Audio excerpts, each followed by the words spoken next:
Muito bem, meus irmãos, quero convidá-los para ler uma escritura nesta hora. Vamos ler em Judas, o livro de Judas. É o penúltimo livro,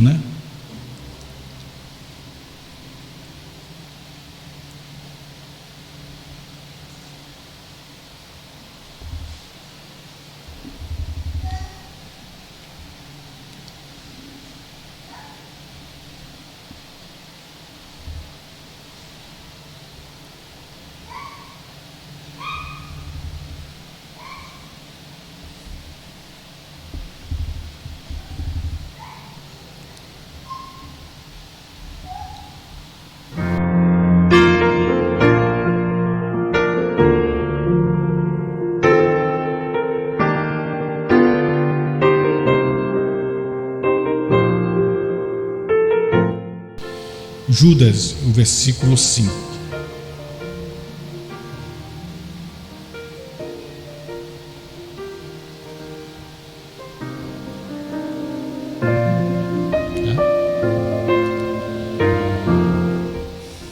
Judas e o versículo 5.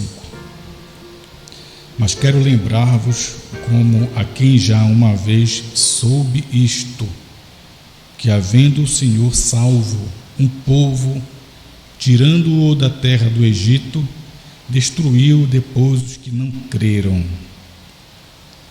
Obrigado, Senhor, pois nós temos recebido esta palavra e queremos te agradecer, pois sabemos que ela é verdadeira, ela é fiel e está apta para nos ensinar, nos corrigir, nos admoestar e nos doutrinar. Portanto, mais uma vez eu te peço pela tua misericórdia, que o Senhor nos ajude enquanto meditamos naquilo que temos recebido neste último tempo através do teu profeta, o sétimo anjo, em nome do Senhor Jesus. Amém.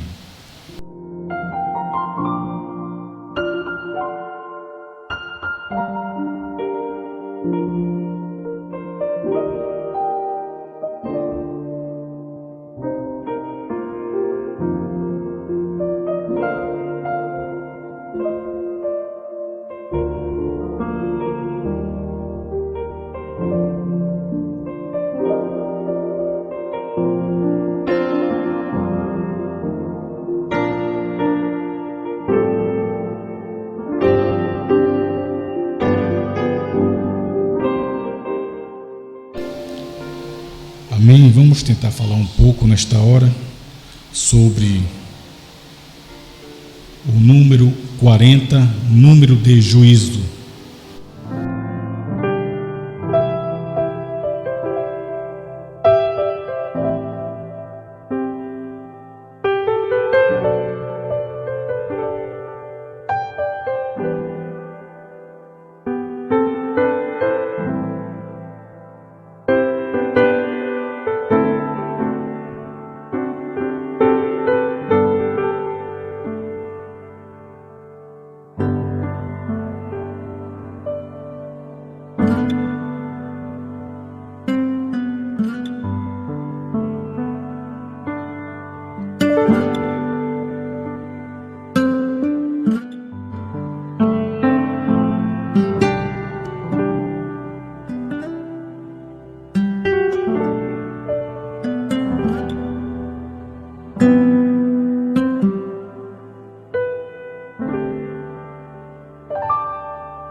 Muito bem, meus irmãos, nós sabemos que Deus tem os seus números, E se nós acompanharmos os números de Deus pela Bíblia Sagrada, como nos ensinou o irmão Brana, nós estaremos então compreendendo que cada número na Bíblia tem seu significado, né?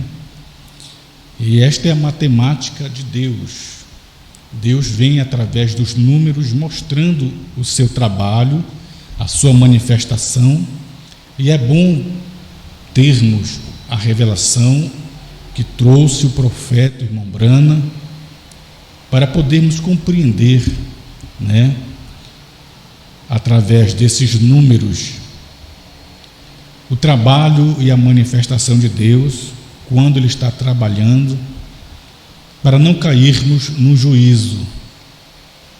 E falando sobre os números, queria ir pela base, né? Tomando a mensagem do irmão Brana até chegar no número 40, pois o número 40 é um número de juízo, certo? Além de ser o número de uma geração, é o número de juízo, certo? Vamos tomar então primeiramente a mensagem do profeta, na mensagem o 7º selo, a partir do parágrafo 76, certo? Para tomarmos esta numerologia, né? E poder acompanhar o passo a passo através dos números que Deus tem feito e manifestado através da sua palavra, certo? 7º selo, 76. Podemos ler? Me acompanhe, por favor. Veja o que o irmão Brana diz. Você crê na matemática de Deus? Se você não crê, com certeza você está perdido. Com certeza você se perderá na palavra. Quer dizer, porque a palavra de Deus, ela contém, né, os seus números. E Deus, através desses números, pela matemática de Deus, pode mostrar para nós o trabalho, o tempo, a estação, certo? Para que possamos compreender sua manifestação. Como diz o irmão Brana, se você não crê na matemática de Deus, com certeza você se perderá na palavra. Quando eu falo matemática de Deus, não quer dizer que você tem que ser um matemático, né, licenciado em matemática ou alguma coisa do tipo, para compreender. Não é isso que me refiro ao significado dos números bíblicos, certo? Aquilo que os números da Bíblia representam em cada período que aquilo está manifestando em cada era ou em cada geração, certo? Então o irmão Brana prossegue e diz: com certeza você se perderá na palavra se você não crê na matemática de Deus.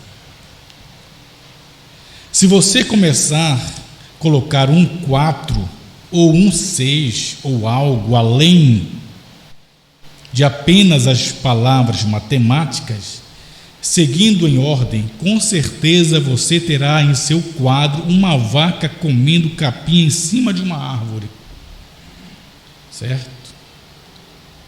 Parece estranho, né? Uma vaca comer capim em cima de uma árvore. Mas aí, se você inverter, né, os números que Deus trabalha e colocar esse número ali, você estará invertendo o trabalho de Deus, certo? Porque o diabo também opera nos números. Assim como Deus trabalha nos números, o diabo também trabalha nos números, certo? Então precisamos compreender os números que Deus trabalha e os números que o diabo trabalha. Caso contrário, você estará então tomando um número satânico, onde o diabo está trabalhando, achando que está tomando um número de Deus, certo? Para isso precisamos tomar a revelação, certo? Do que disse o nosso profeta. Então, prosseguindo, ele diz: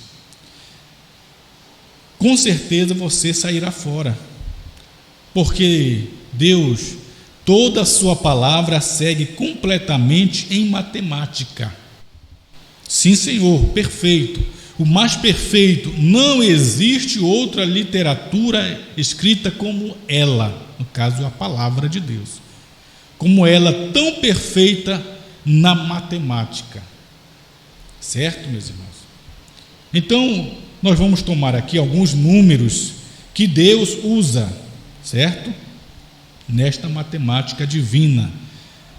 Tomando o primeiro selo, parágrafo 20, para podermos ler e ver o que o irmão Branda nos mostra, alguns números que Deus manifesta-se através deles, certo? Parágrafo 20 do primeiro selo, me acompanhe, por favor. Você sempre tem que ter isto em 3. O 4 está errado. É 3. 3, 7, 10, 12, 24, 40 e 50. Nestes números inteiros. Então você tem alguns números que o irmão Branda mostra, os quais Deus usa, que são o número 3, o número 7, o número 10, o número 12, o número 24, o número 40 e o número 50, certo? São alguns números que Deus usa e que o irmão Branda explica e mostra aqui. Se nós tomarmos esses números e acompanhá-los pela Bíblia, vamos compreender em cada tempo o trabalho de Deus. Caso contrário, você estará todo confuso, não sabendo a estação, o período, a era, o tempo em que você está vivendo, porque Deus trabalha nesses números, certo? E cada um deles tem o seu significado dentro da Bíblia. Quando você tem o número 3, você sabe que Deus é perfeito em 3. Ele é perfeito em Pai, Filho e Espírito Santo. Essas 3 manifestações da única pessoa da deidade. Deus não é 3 pessoas divididas, distintas. Deus é uma única pessoa nesta divindade. Deus é uma única pessoa com essas 3 manifestações: Pai, Filho e Espírito Santo. Nessas 3 ofícios ou atributos desta única pessoa na deidade.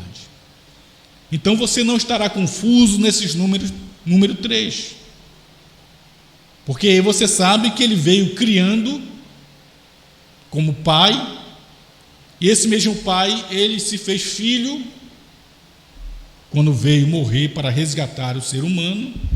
E esse pai que se fez filho é o mesmo que se voltou a ser espírito como ele era antes, o Espírito Santo.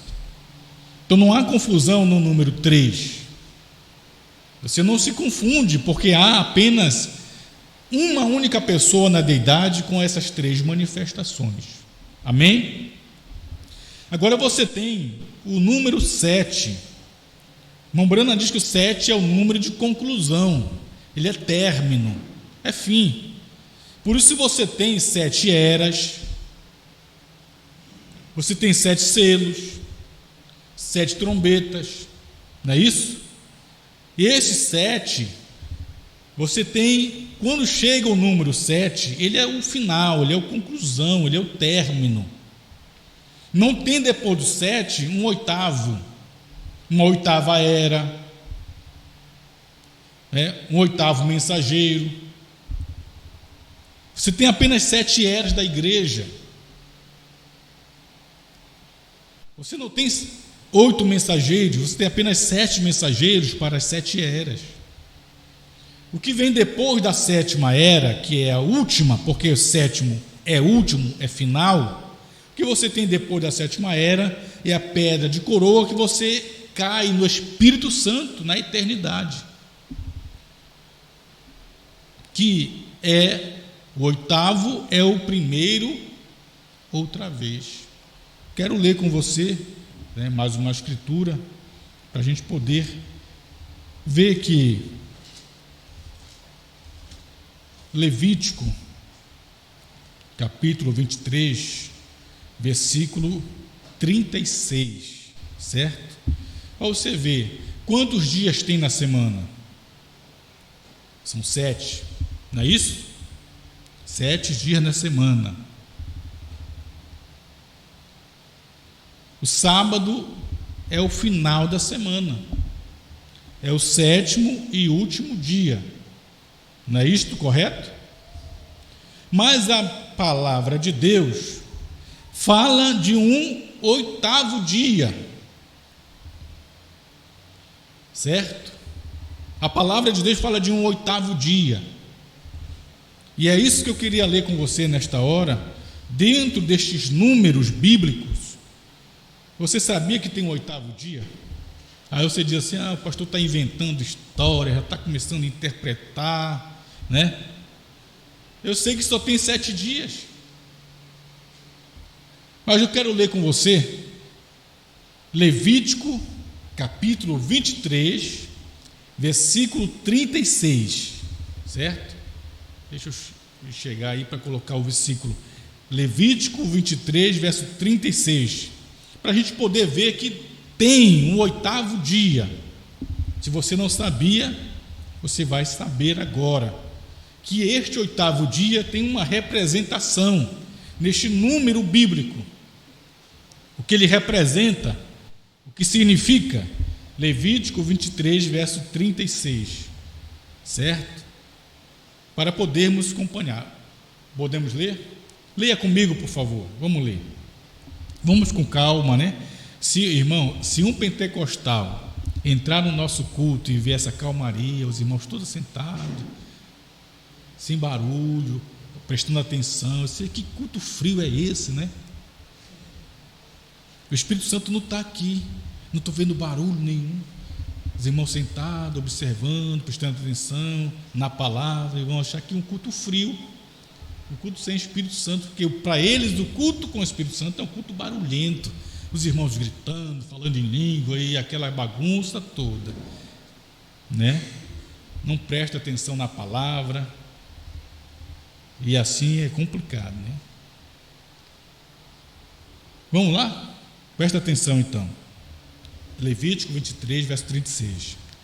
7 dias oferecereis ofertas queimadas ao Senhor.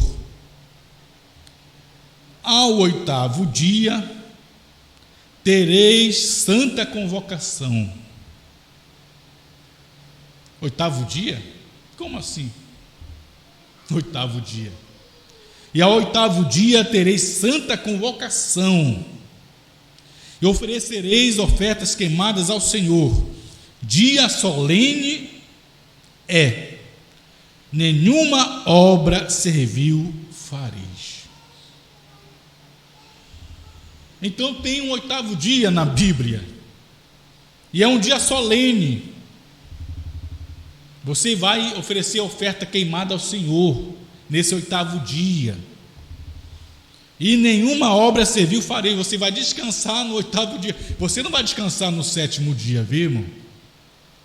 É no 8º dia que você descansa. Mas o que é o 8º dia, pastor? Eu sei que só tem até o 7º dia, que é o sábado, onde todo mundo sabe que é o final de semana, mas a palavra de Deus diz: 7 dias oferecereis ofertas queimadas ao Senhor. 7 dias. Ao 8º dia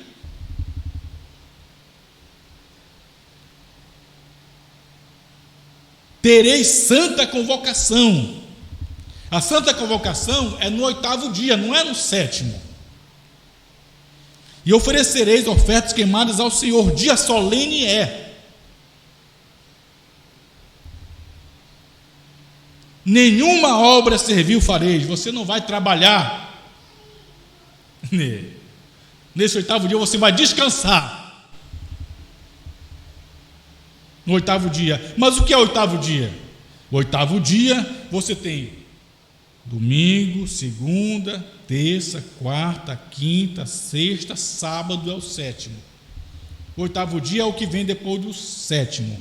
Depois do sábado vem domingo outra vez.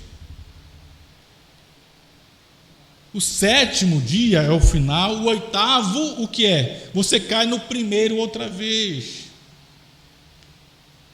O oitavo dia é o primeiro outra vez. Não sei se você entendeu isso. Sábado, depois do sábado você cai no oitavo dia, que é o primeiro outra vez. Você retorna ao primeiro. Você sai do sábado, você cai no primeiro outra vez, que é o oitavo dia, é o primeiro outra vez. Você cai na eternidade, irmão Brana diz. O oitavo dia é um tipo da eternidade. Aí você sai do sétimo, você cai e volta ao primeiro outra vez, nesse círculo, nessa aliança sem canto. O oitavo dia é o primeiro outra vez. É quando você volta ao princípio. E é aqui que nós temos visto a manifestação de Deus nesse tempo final. Quando você sai da sétima era, Laodiceia, você cai na pedra de coroa, é o oitavo dia. É o primeiro outra vez. O que é o primeiro outra vez? A pedra de coroa na pirâmide. É o ministério do Filho do Homem. Cristo manifestado em carne humana, quando ele vem do céu, em Apocalipse 10, verso 1, o anjo forte que vem do céu, vestido de uma nuvem, ele vem com o livro aberto. Aquele quem é? Aquele que tem o rosto como o sol, seus pés como uma coluna de fogo. Quem é este? Se não é Cristo mesmo? Ele é o ômega. Por isso que a Bíblia diz que ele é o primeiro e o último. Primeiro e último. O último, você sai da sétima era e cai no ministério do ômega, que é o mesmo alfa. O último, você cai no oitavo dia, que é o primeiro outra vez. Você entende isso? Espero que você tenha entendido, tenha baralhado a sua cabeça. Mas o oitavo dia é solene. Nenhuma obra servil fareis. Você descansa. É o nosso sábado. Quando você cai no oitavo dia, é o descanso para você. Você não descansa num dia natural, como os irmãos fazem, né? Param de trabalhar no sábado, não pegam dinheiro, não faz negócio, passa o dia deitado na rede, balançando para um lado, para o outro. É um dia de descanso para o corpo físico. E muitas das vezes o corpo está descansando na rede, na cama, não vai trabalhar, não pega dinheiro, não faz negócio. E muitas das vezes a alma está cansada. O corpo está descansando e a alma está cansada. A alma está angustiada. A alma está negra. E o corpo está na rede, lá balançando no sábado. E a alma está angustiada, porque não tem um descanso na alma. E o descanso da alma, quem é? Disse Jesus: vinde a mim, vós que estáis cansados. Mas não é cansado físico, meu irmão. Não é o cansaço, é cansaço espiritual. É a condição interior. É aquela condição que você está fadigado por dentro. Sua mente está perturbada. Seu espírito está abatido. Sua alma está cansada, não tem força mais para lutar. Disse Jesus: vinde a mim, vós que estáis cansados e oprimidos, e eu vos aliviarei. Esse alívio não é físico, meu irmão. O físico você descansa a hora que você quiser, Mas a alma não. Se você não encontrar o descanso genuíno e verdadeiro para a sua alma, você continuará sorrindo para todo mundo, mas por dentro chorando.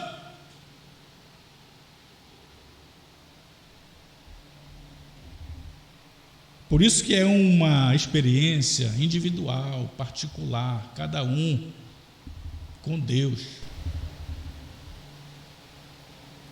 E chega na condição que você olha para aquela pessoa, mas, meu Deus, se eu tivesse no lugar dessa pessoa, não sei o que eu teria feito, de tanto que ela suporta. Tantos problemas que ele tem, ela tem, e é com o filho, é com o marido, é no trabalho, é na escola, é na igreja. Eu não sei o que faria se eu estivesse no lugar dele ou dela. Sabe o que sustenta esse indivíduo, essa pessoa? É o descanso na alma. É o descanso interior. É Jesus Cristo. Agora, Jesus Cristo, nós sabemos, não é uma igreja, um companheirismo, uma denominação, um dogma, uma tradição, uma doutrina. Cristo é uma revelação que a pessoa tem na palavra do dia, naquela mensagem que você ouve, você foi revelado naquilo, e aquilo te traz segurança, convicção, certeza, descanso na alma. Então você cai no 8º dia, que é o primeiro outra vez.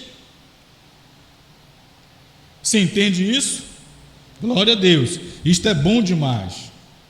Agora, quando você cai neste 8º dia, creio eu que você começa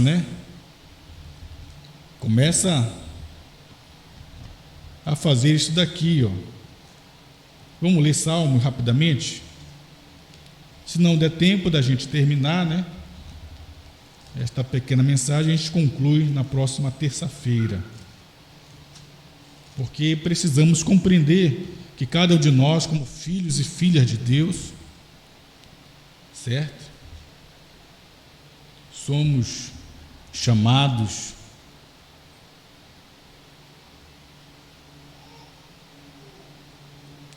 Salmo de número 1. Salmo de número 1. Salmo 1, Leia comigo, por favor, rapidamente.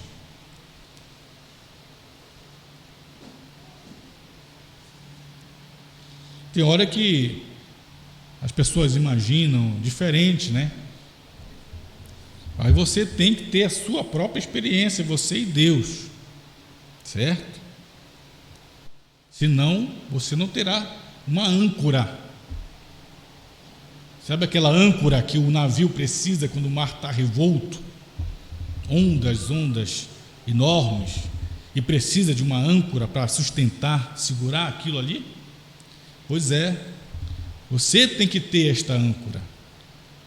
Não seja a sua âncora a sua esposa, que não seja a sua âncora o seu marido, que não seja a sua âncora seu filho, seu pai, sua mãe, que a sua âncora seja Cristo, que não seja a sua âncora seu pastor, que ele precisa de uma âncora para ele, certo? Salmo 1, o que diz? Bem-aventurado o varão que não anda segundo o conselho dos ímpios, nem se detém no caminho dos pecadores, nem se assenta na roda dos escarnecedores. Então, se quiser ser bem-aventurado, você não vai andar segundo o conselho dos ímpios, Pedindo conselho. Você, irmã, que é da igreja, pede conselho para uma mulher, no seu trabalho. Aí ela é uma mulher que manda no marido, bate o pé, Aí ele te aconselha, mas lá em casa, se fosse comigo, não era assim não, o negócio ia ser diferente. Para quem você está pedindo conselho, irmã? Para minha irmã denominacional que trabalha comigo. O que ela aprende na igreja dela? Sobre casal, sobre casamento. Vai servir para você? Veja se serve para ela. Porque tem hora que é tão difícil, o marido às vezes passa o dia fora de casa, porque não suporta estar dentro de casa, não dá conta de ficar dentro de casa. O ambiente é tão pesado dentro de casa que ele prefere ficar fora o dia todo trabalhando.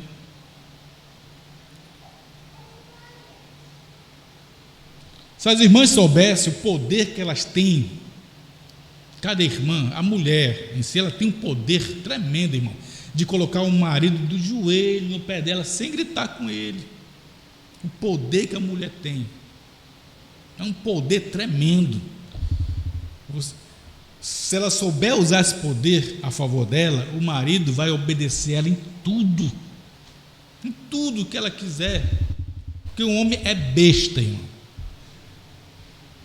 O homem é besta para a mulher. Basta, não vá tentar convencer seu marido gritando, que você só vai ter problema com ele. Homem gosta de mandar. Aí você finge que ele está mandando em você, aí ele vai pensar que está por cima. Mas como você vai fingir? Olha, usa a cabeça.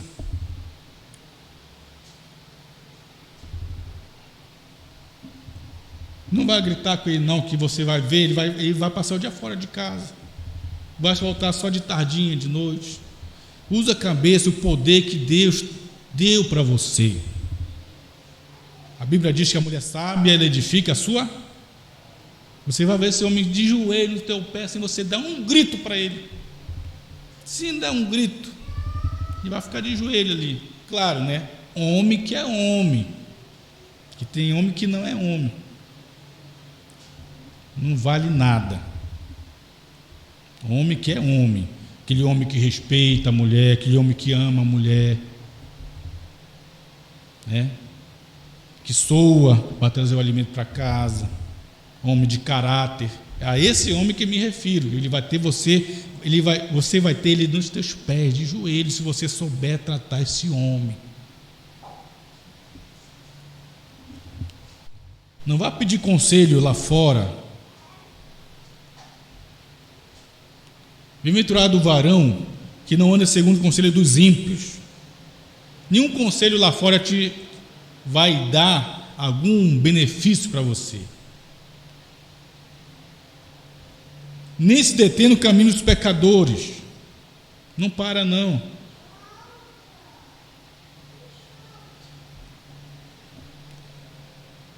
Sabe o que eu acho curioso, irmão?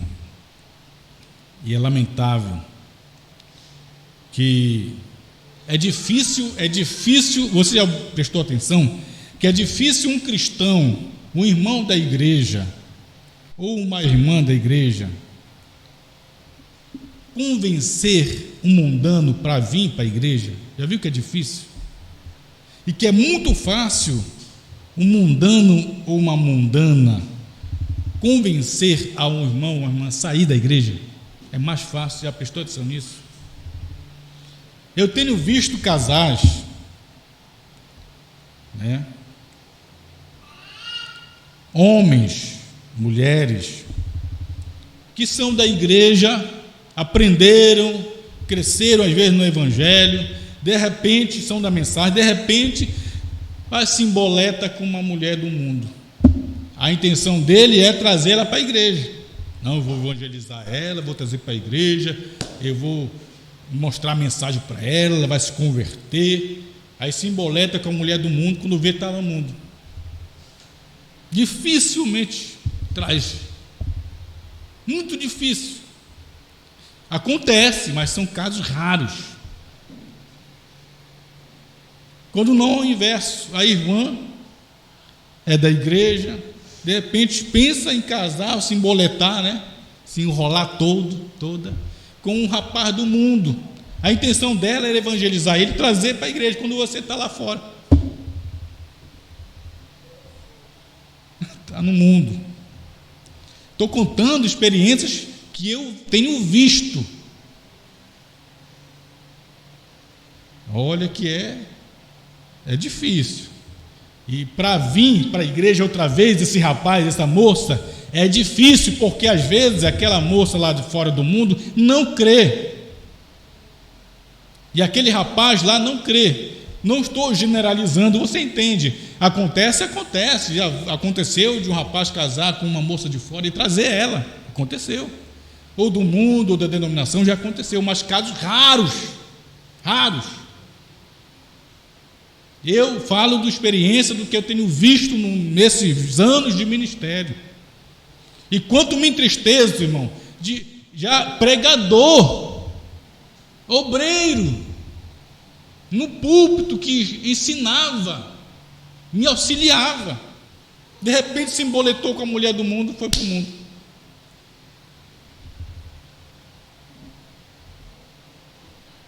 Entendeu? Por isso você tem que ver com quem você vai enamorar, noivar, casar. O certo é você ter esta ligação, principalmente, irmão, quando tem filho. Olha a complicação do filho. O pai quer trazer o filho para a igreja, a mãe não quer. Imagina a condição do filho, fica nessa entremeio aí, nessa guerra. Muitas vezes a mulher quer ir para a Assembleia de Deus e o pai quer vir para a igreja, o tabernáculo, o filho fica ali no meio. Aí você tem que conviver com isso, quantos e quantos anos, até a morte separar. Você escolheu.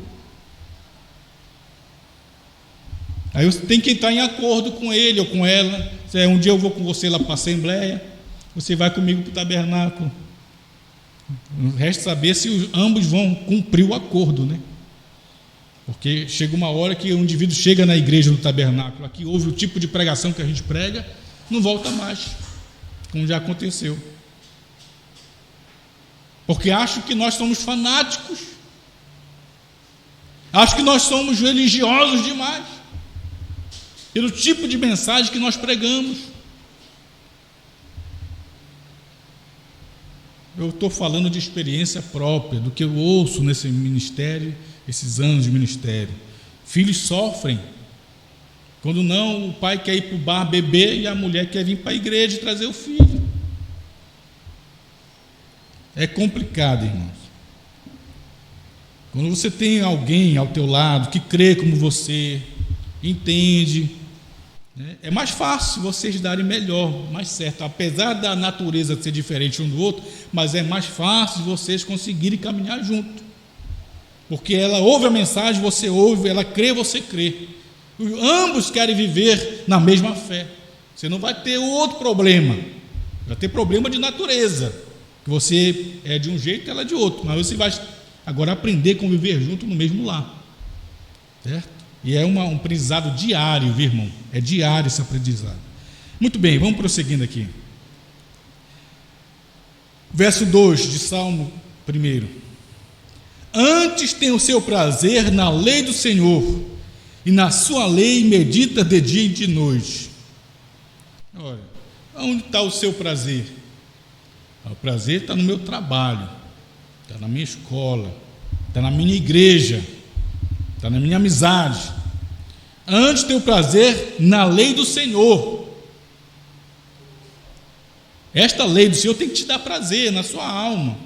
E na sua lei medita, irmão. Meditar não é ler, viu, irmão?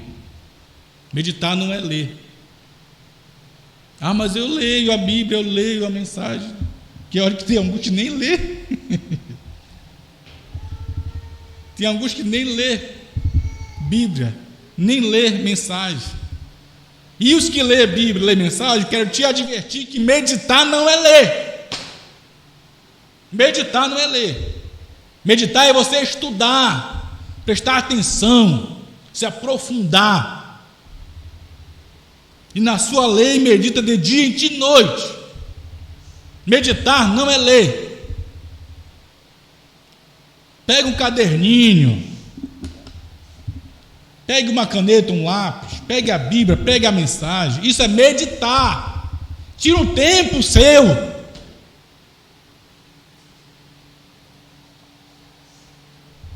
Pega um caderninho, pega a mensagem, pega a Bíblia. Você vai lendo a mensagem. Quando o irmão Brana fala sobre Moisés ter tirado o povo do Egito e cita a Escritura, você vai na Bíblia, procura lá onde está escrito, lê aquele capítulo, você está entendendo, está meditando. Ah, pastor, mas eu sou pregador. Tem muitos que pensam assim: não sou pregador, não vou ler, não vou estudar, meditar, nada. Aí você vai ficar com o que o pastor pregou, aí às vezes entra no ouvido, sai no outro. Aí pergunta o pastor do culto: irmão, o que o pastor pregou? Hã?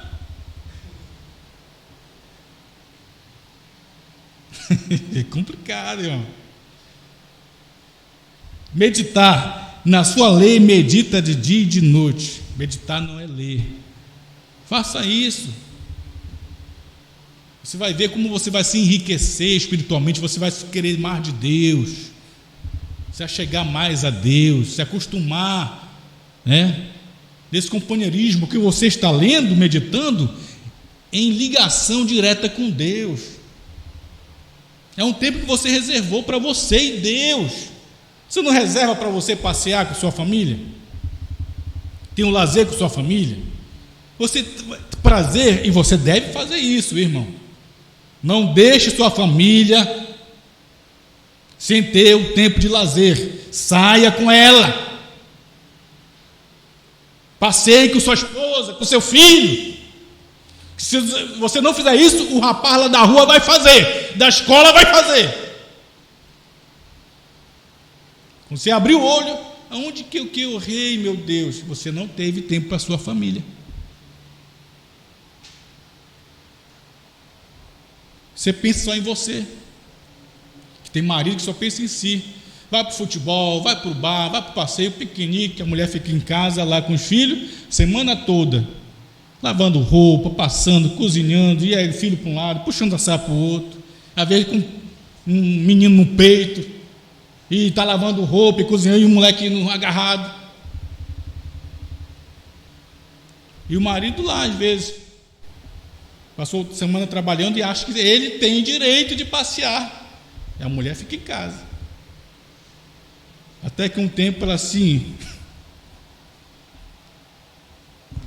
quando ele abre o olho, cadê a mulher? Já foi, procurou outro.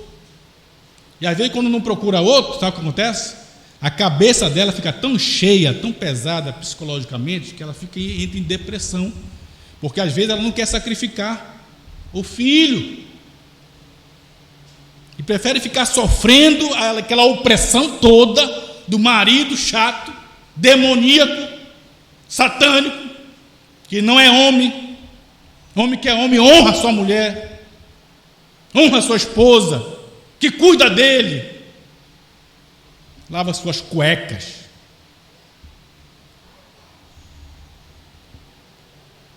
Então faça isso.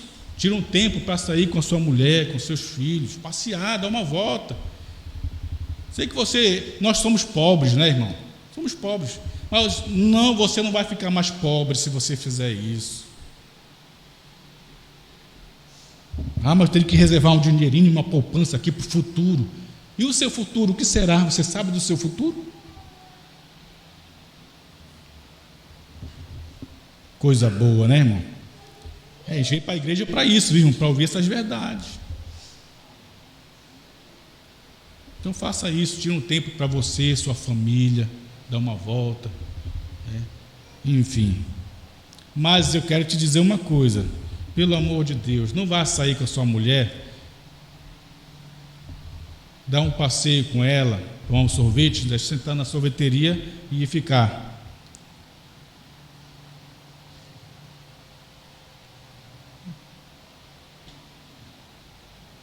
Você está estragando o seu encontro, o seu passeio.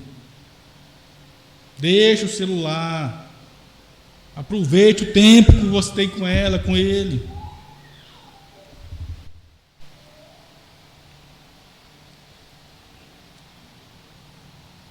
E Isso serve para filho também, viu? Às vezes o filho sai com o pai, com a mãe, chega lá no ambiente e fica. Não aproveita nada. Não faça isso. Na hora de almoçar também, não vá para a mesa com celular, fone no ouvido. Sente, almoce com sua mulher, com seu marido. Aproveite o tempo que você tem para almoçar junto. Você tem o resto do dia para mexer no celular, para ver esse negócio de TikTok, né? Facebook, Twitter, YouTube, né? As redes sociais. Vá para o almoçar junto com a sua família. Sente na mesa, você e seus filhos. Coma, olhando no olho, conversando. Faça isso. Depois você mexe no celular. Quando não, senta um na mesa, um está lá no quarto, outro está lá na cozinha, um na TV, almoçando, indo para televisão. Desliga a TV, vá, senta na mesa com seu marido, com seu filho, com a sua esposa.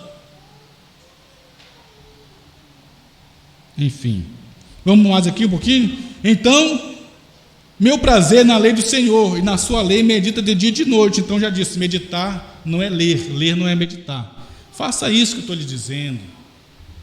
Você vai ver que vai melhorar muito o seu companheirismo com Deus. Certo, meus irmãos? Faça isso.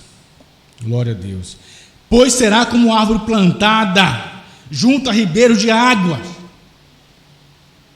a qual dá o seu fruto na estação própria, e cujas folhas não caem, e tudo quando fizer prosperará. Você quer ser próspero? Quer prosperar? Quem que não quer prosperar?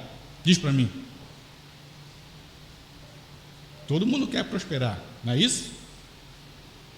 Mas você prosperar, você tem que ser essa árvore plantada junto a ribeiro de águas, a qual dá o seu fruto na estação apropriada ou própria, e cujas folhas não caem, e tudo quando fizer prosperará. Então faça isso que você aprendeu no verso 1º e 2º, e o 3º vai cumprir em você.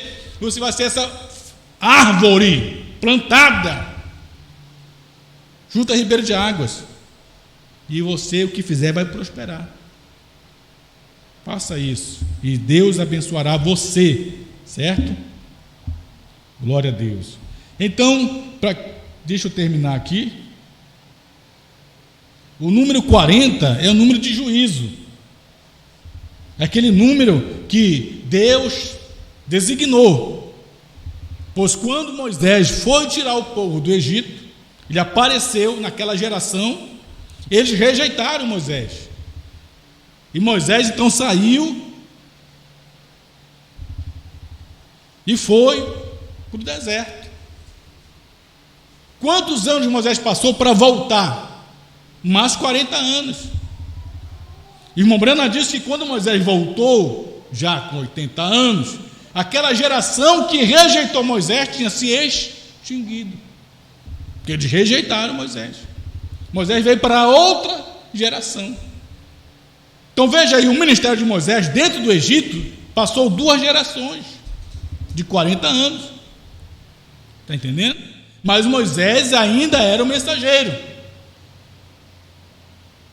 E depois que Moisés trouxe a mensagem e tirou o povo do Egito, por meio dos sinais, os que saíram do Egito passaram mais 40 anos no deserto. E os que saíram do Egito morreram no deserto. Não entraram em Canaã. Os que saíram e que entraram foi só Josué e Caleb. Os que saíram morreram todos.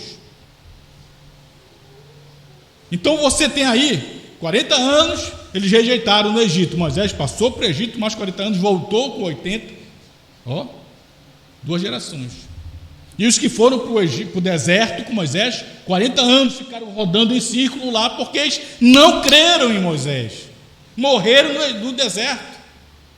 Mais 40 anos, mais uma geração. E Moisés era o mensageiro. Então, você tem que compreender que a geração não compreende ao ministério do mensageiro. Porque se compreendesse o ministério do mensageiro, Moisés terminaria com os 40 anos. Pronto, acabaria. Mas não. Espero que você esteja entendendo o que eu estou falando. Porque nós temos aprendido que a geração do mensageiro termina com 40 anos. Terminou a geração do mensageiro. Eu pergunto, terminou a geração de Moisés com 40 anos? Não. O que terminou foi o povo, os que não creram. Porque 40 anos é um ano de juízo. Deixa eu ler aqui com o irmão rapidinho. Vamos lá na mensagem. 40 é um número de juízo, certo? 40 é o número de juízo. Almas que estão em prisão agora, parágrafo 94. Certo? O irmão Brana vai falar da experiência que ele teve quando ele foi lá no inferno, no Hades. Você sabe que o irmão Brana, ele foi na quinta dimensão, o lugar dos perdidos, que morreram e foram para lá. E ele foi na sexta dimensão, o lugar dos que morreram, os que são salvos. Sabe que ele foi nos dois lugares. E quando o irmão Brana foi na quinta dimensão, o Brana disse que ali era grito, ranger de dentes, pessoas gritando por seu pai e por sua mãe. Não tinha pai, não tinha mãe. As pessoas em tormentos que morreram sem Cristo e foram para a quinta dimensão, lugar dos perdidos. O irmão Brana foi lá. E ele está contando essa experiência, que depois que ele foi na quinta dimensão, ele disse que foi numa loja fazer umas compras com a sua esposa, irmã Meda, e ele diz que viu na loja as mulheres que ele tinha visto lá na quinta dimensão. Na loja. Vivas, porém mortas espiritualmente. Por isso você tem que saber que as pessoas que conversam com você estão vivas, natural, fisicamente, estão vivas. Mas você tem que saber que muitas delas estão mortas espiritualmente. Suas representações estão lá na quinta dimensão. Para onde elas vão um dia quando morrerem aqui? Que elas estão vivas, mas mortas. Vivendo, mas mortas. Você entende isso? Por isso você não pode pedir conselho para ímpio. Você pode ter recebido um conselho do inferno.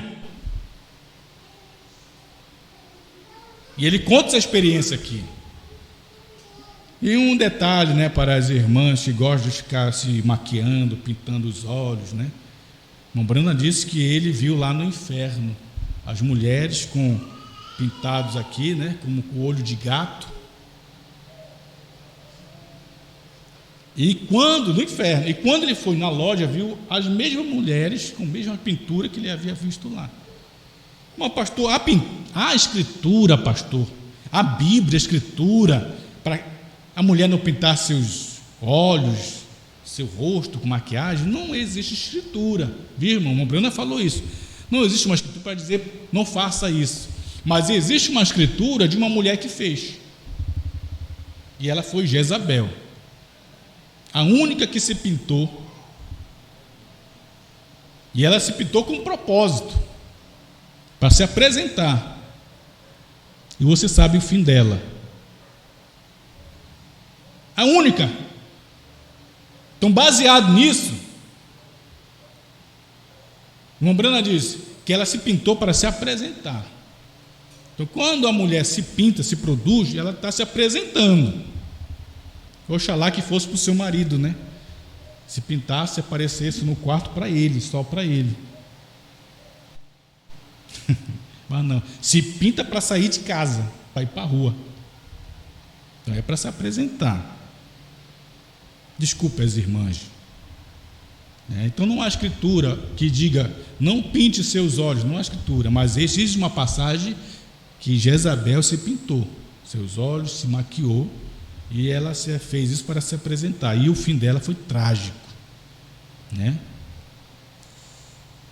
Então, muito bem. O irmão Brana está contando essa história aqui nos parágrafos anteriores, né? E aí ele vem aqui e diz, no parágrafo 93 ao 94, mensagem: almas que estão em prisão agora. Que existe almas aprisionadas hoje. Almas que estão em prisão agora. Estão vivendo fisicamente, mas suas almas estão em prisão. Então Brana diz assim, podemos ler? Presta atenção. Parecia que eu simplesmente mudara por um momento, e eu olhei e eu pensei, é isso que eu vi no inferno? Ele está na loja. É isso que eu vi no inferno? Ali estavam elas, aquela gangrena, e eu olhei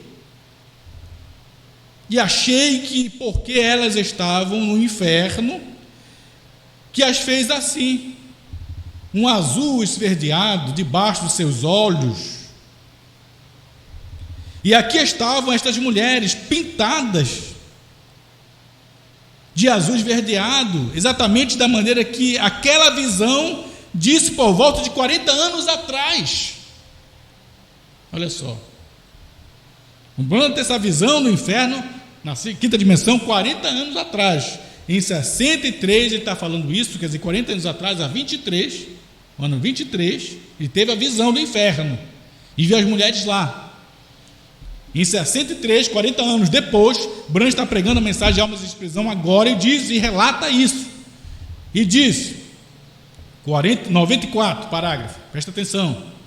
Veja, por volta de 40 anos atrás, é que foi a visão que ele teve. Eu tenho 54, e eu tinha 14 anos. Então, por volta de 40 anos atrás, presta atenção agora, esse é o número de qualquer forma, do juízo. 40 anos é o número de juízo. Por isso que a geração de Moisés, que ele veio a primeira vez, eles não creram. Aí Deus saiu, tirou Moisés do Egito para aquela geração, recebeu o juízo de Deus, sem um mensageiro, extinguir, porque 40 anos é o número de juízo. Aí Moisés volta para uma outra geração, que aquela tinha extinguido, juízo caiu sobre eles, porque 40 anos é um número de juízo, na matemática de Deus. Deu para entender isso? Aí Moisés sai com o povo agora do Egito, mas esse povo não creu em Moisés. Você tinha Datã, Coré, Abirão, que saíram do Egito, mas estavam pensando no Egito, pensando nos alhos, nas cebolas, como era bom abaçar o marro, ou fazer ali, era bom ser escravo, fora do Egito, mas com pensamento lá no Egito. E é o que acontece com muita gente, sai da denominação, mas o pensamento está lá. Como era bom ser um preso, eu ia para o culto todo dia e o dia todo, a porta aberta, ia de manhã, meio-dia, de tarde, de noite. Como era bom dar todo o meu dinheiro para a igreja. E quando a pessoa é liberta disso, fica pensando lá. Muito bem.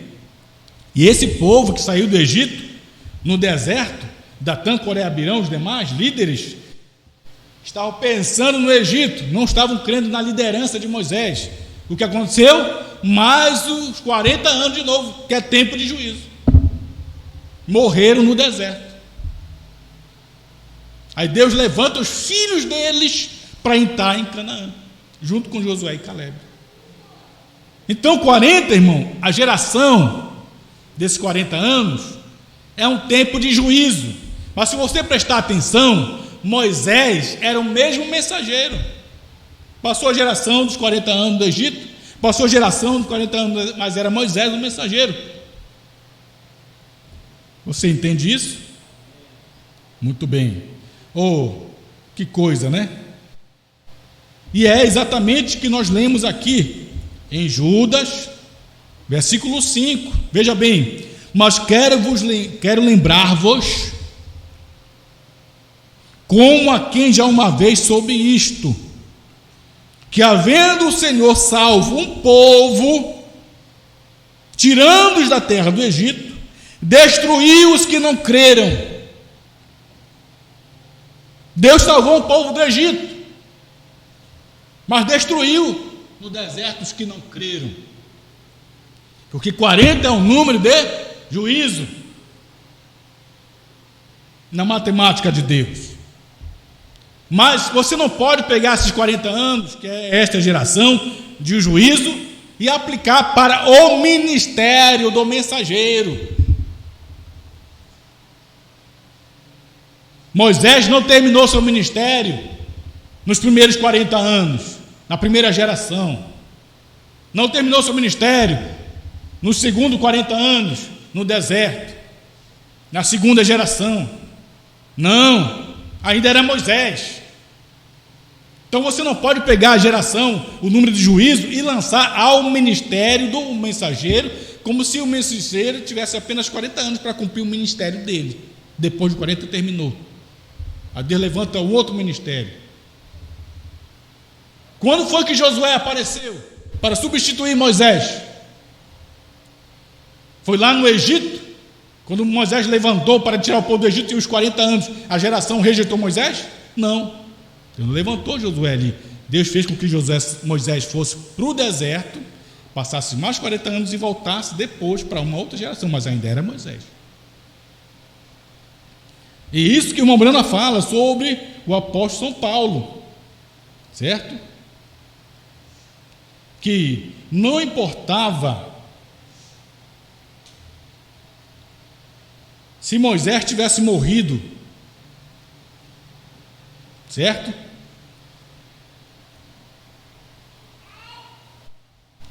Quero ler com vocês rapidamente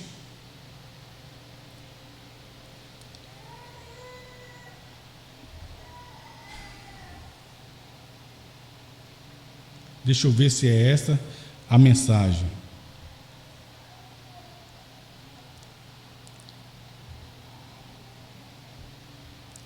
Porque as pessoas compreendem errado, viu, irmão? Elas querem dar ao mensageiro, certo? E estipular ao mensageiro uma geração, como se aquela geração do mensageiro durasse apenas 40 anos. E não é isto, certo? Não é isto. Deixa eu ver se eu acho aqui, só para ler para os irmãos, para a gente poder terminar, né, irmão?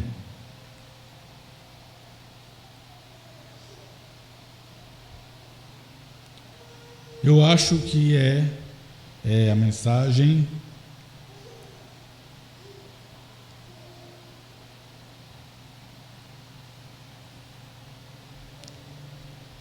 Vamos ler a mensagem aqui em cima. Elias é a comida oferecida, né?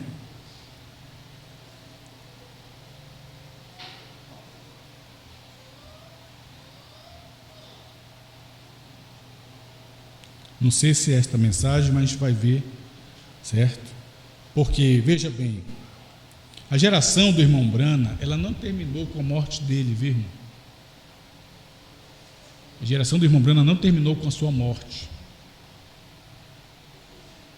Eu queria colocar aqui, pode colocar o gráfico das eras da igreja rapidamente?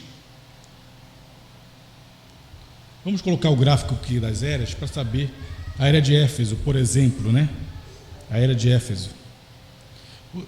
Veja aí na TV, a era de Éfeso, certo?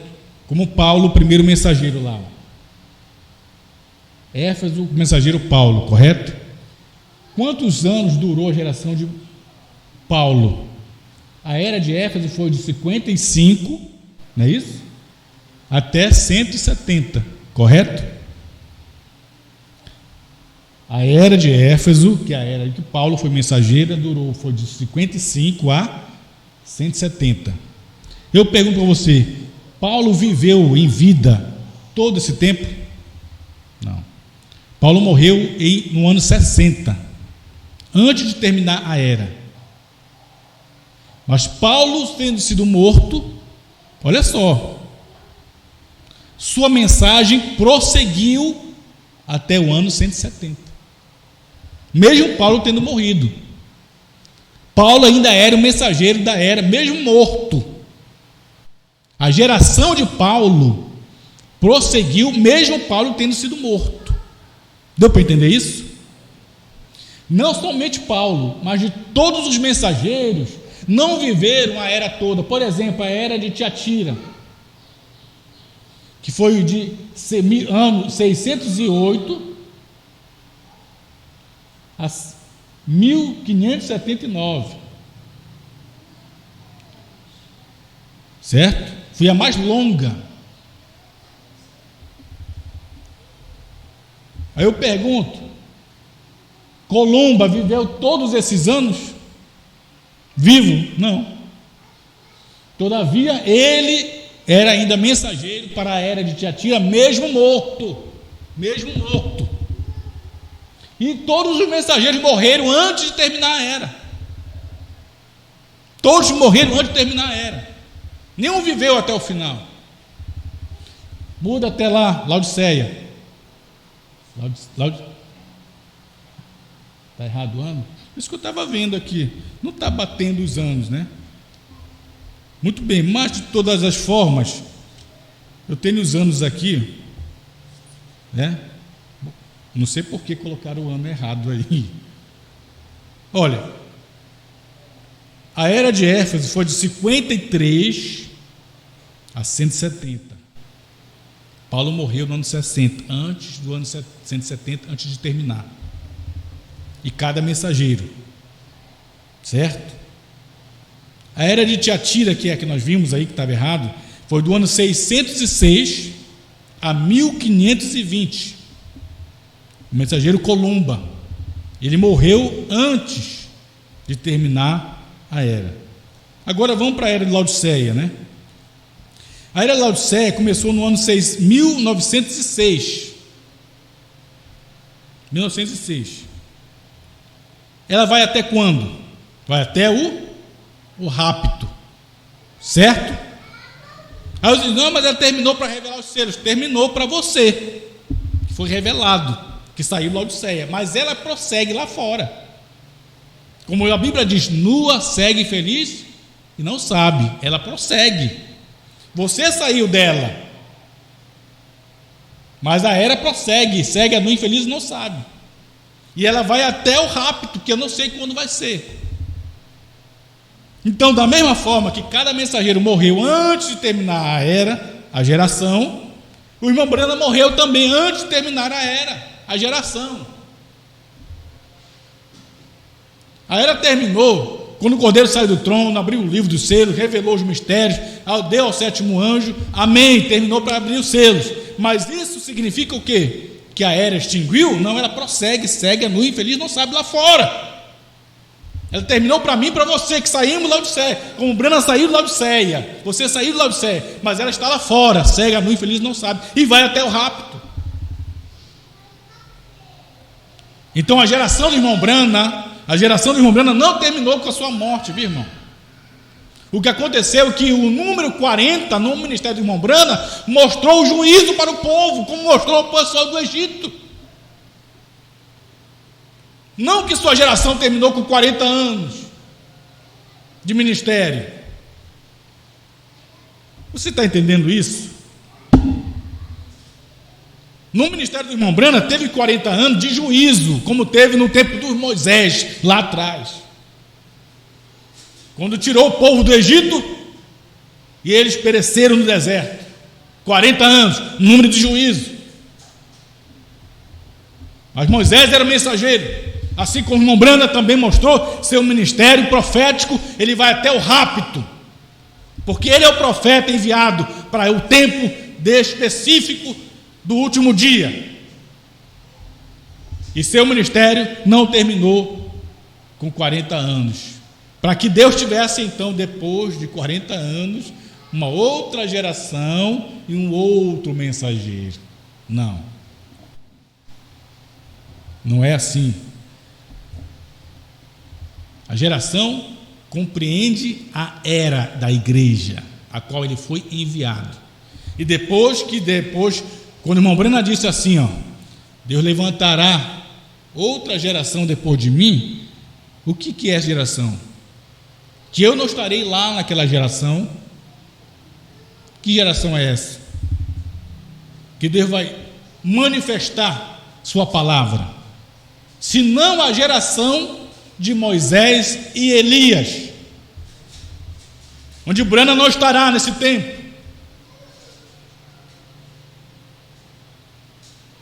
Quando Deus tirar da terra sua esposa, levada por meio da mensagem do profeta Brana, Deus levanta sua esposa e a arrebata, e leva para a ceia das bodas.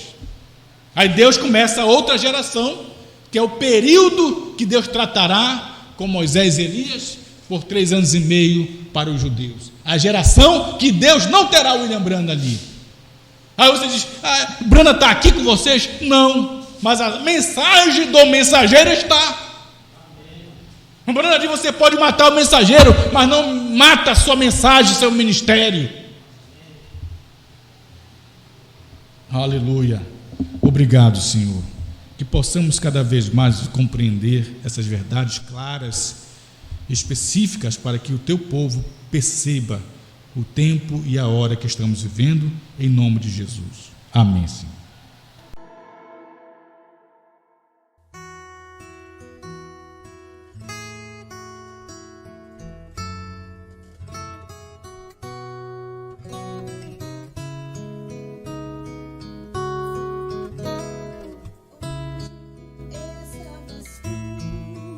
Quando eu fundava a terra, e quem a mediu e estendeu sobre ela o cordel? Qual foi a base que assentou sua pedra de esquina? Quando estrelas da alva cantavam e os filhos de Deus rejubilavam. Sei que estava junto a eles, vida, eternidade, estou voltando pra eternidade.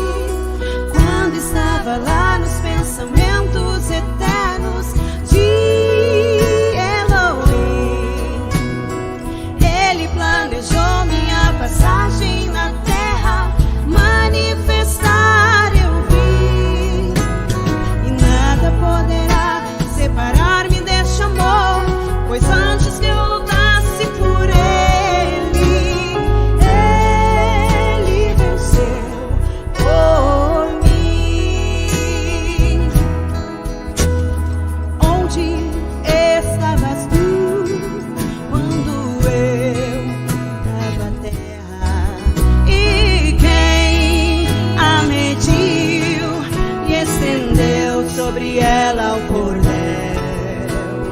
Qual foi a base que assentou sua pedra de esquina? Quando estrelas da alva cantavam e os filhos de Deus rejubilavam, sei que estava junto a eles, vida, eternidade, estou voltando pra eternidade. Quando estava lá nos pensamentos eternos de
Amém. Vamos ficar de pé, meus irmãos, para agradecer ao Senhor por mais esta oportunidade que tivemos, né?